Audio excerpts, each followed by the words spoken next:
सब देख रहे हैं एजीटी लाइव 24/7। ये হচ্ছে AGT live 24/7। This is AGT Live 24/7.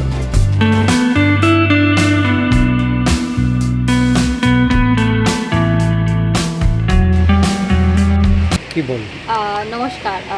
সর্বপ্রথমেই আমি অসংখ্য ধন্যবাদ জানাই এত সুন্দর একটা অনুষ্ঠানে, যেটা চিকেন ফুড ফেস্টিভ্যাল। আর প্রথমত আমি খুব ফুডি, আমি খেতে ভালোবাসি, কারণ এত রেস্ট্রিকশনের মাঝখানে যখনই খেতে পাই তখনই খেতে আমি খুব ভালোবাসি।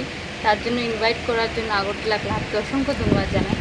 এবং যেই আইটেমগুলি আমি দেখছিলাম এবং সাথে যে 100টা আইটেম এবং সেম প্রাইসে একটা আইটেম ছাড়া, তো আমি পুরো আগরতলাবাসী ত্রিপুরাবাসীকে আমন্ত্রণ করব, আসুন আপনারাও এই চিকেন ফেস্টিভ্যালে এসে যোগদান করুন এবং এখানে এসে পরিবারের সাথে এসে এনজয় করুন। কারণ আমরা সবাই জানি আজকাল খুব খেতে ভালোবাসে, এবং সাথে একটু এক্সারসাইজও করবেন খাওয়ার পর, যাতে হেলদি থাকে বডি।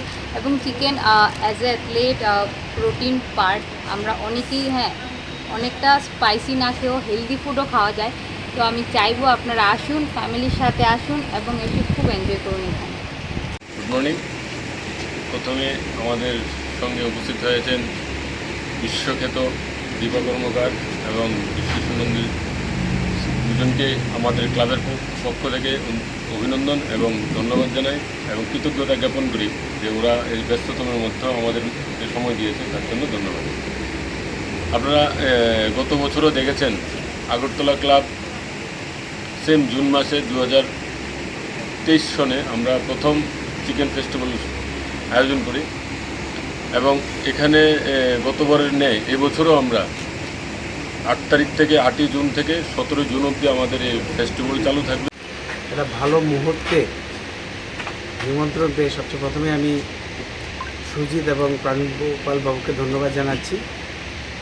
অ্যাকচুয়ালি আমরা খেলাধুলার জগতের লোক, খাওয়া দাওয়ার সামনে থাকলেও আমরা খেতে পারিনি, কারণ দীপাকে তো খেতে দিতামই না, পাশাপাশি আমিও খেতাম না, কারণ অ্যাজ এ কোচ আমাকে দেখলে ও হয়তো একটু পিপাসা পাবে যে একটু বেশি খাই, সেই দিকে লক্ষ্য রেখে আমিও খুব কন্ট্রোলে চলতাম।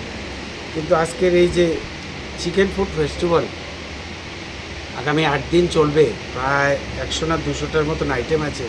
প্রাণগোপাল বাবু বলেছে আমরা চেষ্টা করব, স্পেশালি আমি আমার ফ্যামিলি নিয়ে আসতে এখানে, মানে আইটেমগুলোর নাম শুনে এবং উনি যেভাবে বিস্তারিত বিবরণ দিয়েছেন, জিব্বায় তো নো ডাউট জল এসেছে। আমরা টেস্ট করব, আর সবাইকে আমি আমার পক্ষ থেকে অসংখ্য ধন্যবাদ এবং কংগ্রেচুলেশন জানাই ত্রিপুরাবাসীকে এবং প্রিন্ট মিডিয়া যত সাংবাদিক বন্ধুরা আছেন। আজকের এই দীপার সাকসেস যে এটা খুব কঠিন ব্যাপার ছিল আমাদের জন্য, কিন্তু আমরা চ্যালেঞ্জ নিয়েছি।